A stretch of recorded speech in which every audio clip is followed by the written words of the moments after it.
back in time again in the world of bass fishing. This is a new year, 1973, and this is going to be the January, February issue. And these are getting much more important to me. Now, I don't know, but, and here, the cover of this one really made a, was the second world championship, the best of the best, the BassMaster Classic. And it was won by Don Butler, who's the guy there in green from Tulsa, Oklahoma.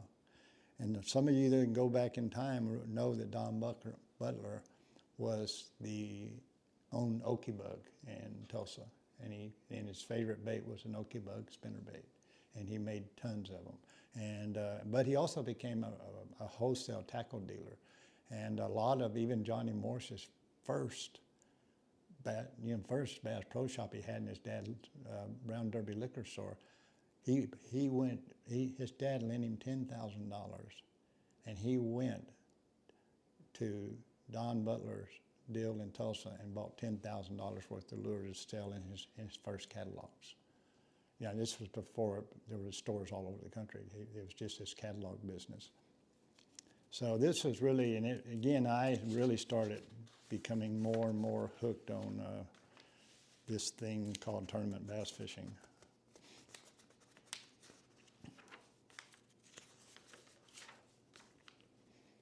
And of course, I went to Nashville, and this classic was going to be at Percy Priest, and Ray was always pulling some type of shenanigans. Some of the guys that had too much tackle, he put in jail, because he was only allowed back in the classics to carry a certain amount of tackle with you. So he was always pulling these kind of shenanigans. And again, here's all the boats lining up that morning at Percy Priest, like probably the first day of practice. And here's again shotgun starts. They all taking off like crazy, and there at Percy Priest. And it was again, it says here how Don Butler found his $10,000 glory hoe. And it didn't register fully on me, but it did a little bit at this time. This was the second classic. It's held in the month of October, like all the early ones were. But it was held at Percy Priest, Tennessee, right there in Nashville, Tennessee. The first one was, held at Lake Mead out in Nevada. And yet, I started seeing similarities. Bobby Murray won his on a spinnerbait. Don Butler won this one on a spinnerbait. Bobby Murray won his in the back of canyons.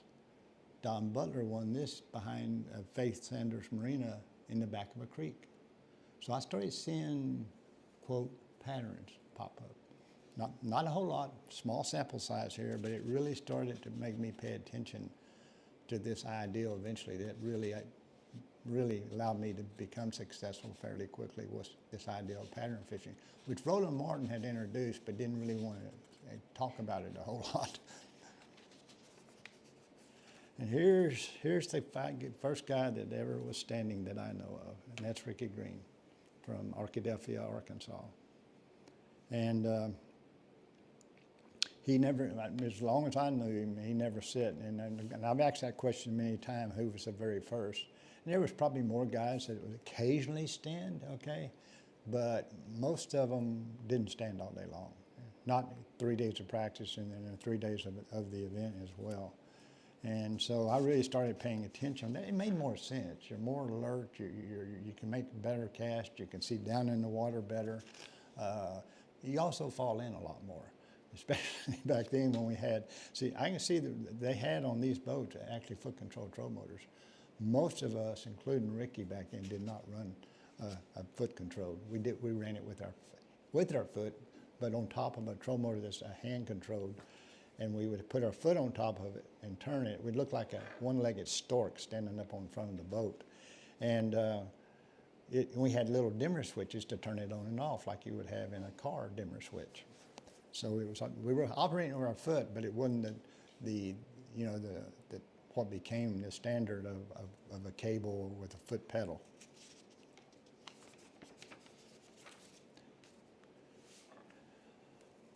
Again, I was looking, here's the guys who actually fished the Classic. This is Don Butler again, winning it with 20, And then you can go down through here, and you can see familiar names. The one that surprised me I didn't see was Roland. He's down here. That's pretty low, really very low for Roland. But Johnny Morris fished that classic. So he fished the second classic that was here. Forrest Wood fished it. And so again, it reinforces what I said about these guys just weren't businessmen. They were outdoorsmen and anglers first. And they used all that knowledge they could to try to make their products that really did work and really were good for the anglers, and brought new stuff to the market.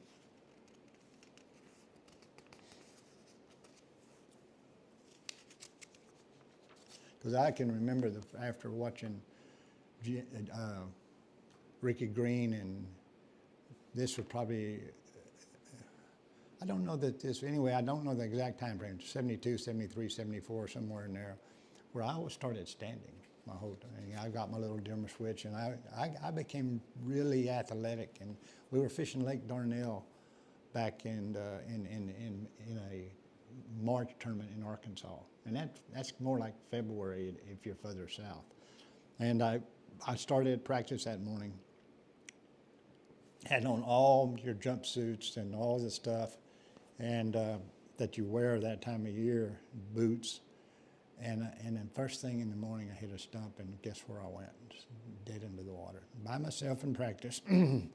I had learned from earlier guys telling me this: if you fall in with all that stuff on, you better get back in the boat before it soaks up all the water, because you won't be able to get back in if it does. And it was, like I said, it was pretty low freezing that morning. There was ice on the edges of the lake.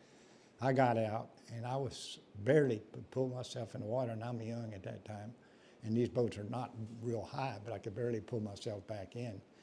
And it's the only time in my whole career that I finally had to go back to back then I was staying in motel, and I stayed in the motel all day long trying to warm up. So that the running a troll motor like a stork was had its dangers to it. All right, here's the deal I've been kind of hinting at, even in the previous back in time. Look at these guys. They don't have a life jacket on. They are sitting up front running on plane. Yeah, I know, and hopefully nobody got hurt, because I saw that a lot back then. You hit a stump, and you know where that guy's going? He's going to be propelled like a missile out of the boat someplace. And so I don't see this much anymore. I do occasionally, surprisingly, see them riding with a kid up front. And so I'm just saying, please don't.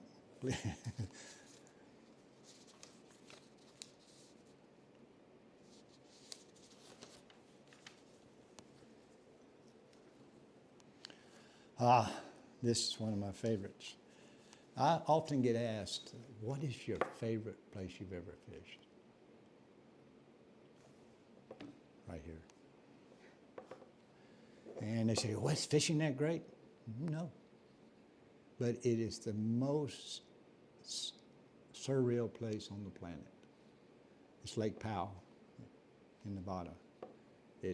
And the other thing that's so wonderful about it, there's no people on it.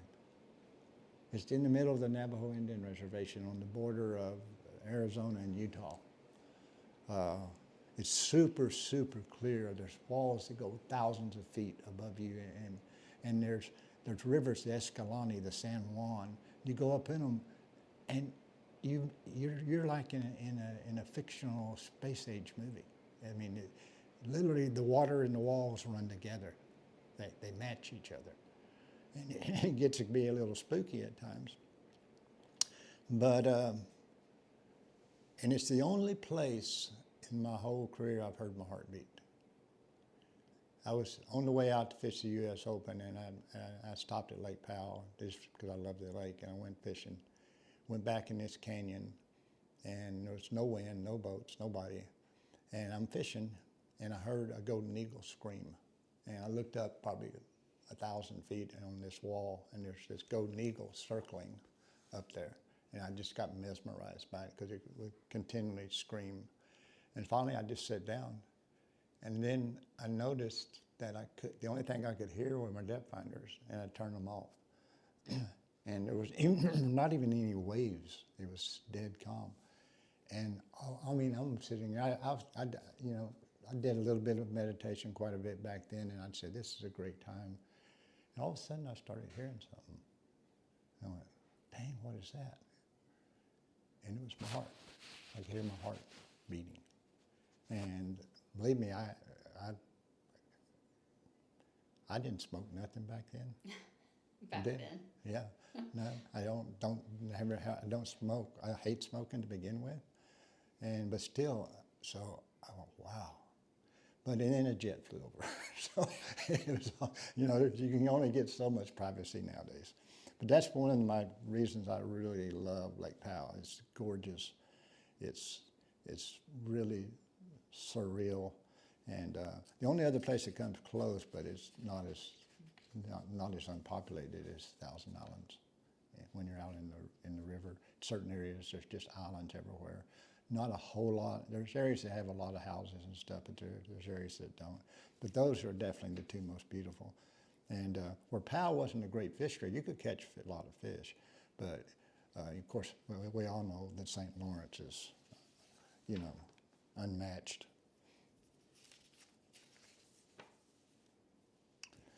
This Harry and Charlie deal was kind of humorous because it's a story about they went going to Treasure Lake. I don't know how many of you know where Treasure Lake is, but it's in Cuba. And there was groups going to Treasure Lake back then because they felt like that's where the next world record was going to come from.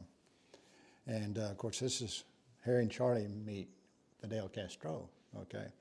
And of course, it's just kind of a humorous joke. I don't know how much of it is true, but I knew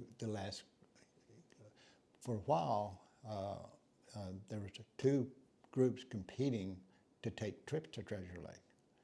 And several of our pro anglers, my brother Randy Fight included, Roland Martin, Mary Ann Martin, Bill Dance, Hank Parker, went on this trip to Treasure Lake.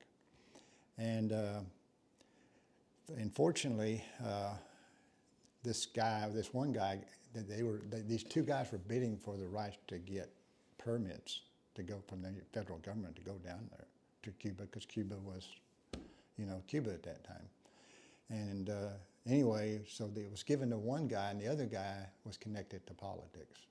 And he got the other guy put in jail because he kept taking trips down there because he had permits. And finally, they just shut Cuba completely off from any of us going down. It's never, since then, been reopened, and there are people that go down. The world record did not ever come from there, though. But I thought it was humorous to look back in time and see what some of the things going on. But and this boat here has a neat little name on it. But it's called the El Stumpo Jumpo. That they were in Cuba Lake because it's a lot of timber and brush and shallow water and stuff. But that could have gone on most boats back then. Whether they were made to jump stumps, bass fishermen loved to jump stumps because they always thought they were getting to that water that nobody else had made a cast into. Well, that does it now again for January, February of 1973. See you next time.